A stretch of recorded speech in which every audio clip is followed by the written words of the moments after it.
Coconut ഓയിലിൻ്റെ processing എങ്ങനെയാണെന്ന് വെച്ചിട്ടുണ്ടെങ്കിൽ നമ്മൾ നല്ല നാളികേരം എടുത്ത് ഇവിടെ നാട്ടിൽ നിന്ന് എടുത്തിട്ട് മിക്കതും അത് അന്നേ ദിവസം അല്ലെങ്കിൽ പിറ്റേ ദിവസം നമ്മൾ കട്ട് ചെയ്യും.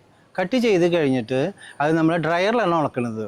ഡ്രയറിൽ ഉണക്കുന്നതിൻ്റെ പ്രത്യേകത എന്ന് വെച്ചിട്ടുണ്ടെങ്കിൽ നമ്മൾ വെയിലത്തൊക്കെ ഇട്ട് ഉണക്കുമ്പോൾ തീർച്ചയായിട്ടും അതിൽ കുറച്ച് ഫംഗസോ അങ്ങനത്തെയൊക്കെ വരാൻ ചാൻസ് ഉണ്ട്.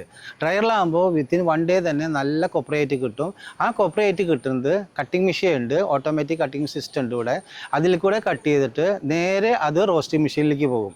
റോസ്റ്റിംഗ് മെഷീൻ എന്ന് വെച്ചിട്ടുണ്ടെങ്കിൽ 70 ഡിഗ്രി ടെമ്പറേച്ചറിലാണ് ആ റോസ്റ്റിംഗ് മെഷീൻ വർക്ക് ചെയ്യുന്നത്. അപ്പോൾ അതിലേക്ക് ചെന്ന് കഴിയുമ്പോൾ ഈ കൊപ്രയൊക്കെ ചെറിയ പീസുകളായിട്ട് ചെന്നിട്ട് 70 ഡിഗ്രിയിൽ ചൂടായിട്ടാണ് അത് പിന്നെ നമ്മൾ എക്സ്പെല്ലറിലേക്ക് പോകുന്നത്.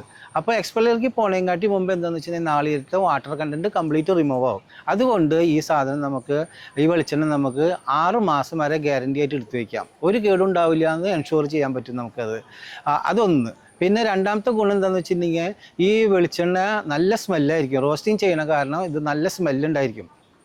വീട്ടിൽ ഉണ്ടാക്കുന്ന വെളിച്ചെണ്ണയും കാട്ടിക്കും നല്ല ഗുണമായിരിക്കും കാണുന്നുണ്ടാവുക. ഈ എക്സ്പെല്ലർ സാധാരണ മില്ലുകളിലൊക്കെ ചെയ്യുന്നത് വെറും എക്സ്പെല്ലറിലേക്ക് ഡയറക്റ്റ് കൊടുക്കുക ചെയ്യുന്നത്. അപ്പോൾ അതുകൊണ്ട് ഇത്ര സ്മെല്ല് കിട്ടില്ല. ഇത് റോസ്റ്റിംഗ് ചെയ്യണ കാരണം നല്ല സ്മെല്ലുണ്ടായിരിക്കും. അതാണ് ഞങ്ങളുടെ വെളിച്ചെണ്ണയുടെ ഏറ്റവും വലിയ പ്രത്യേകത.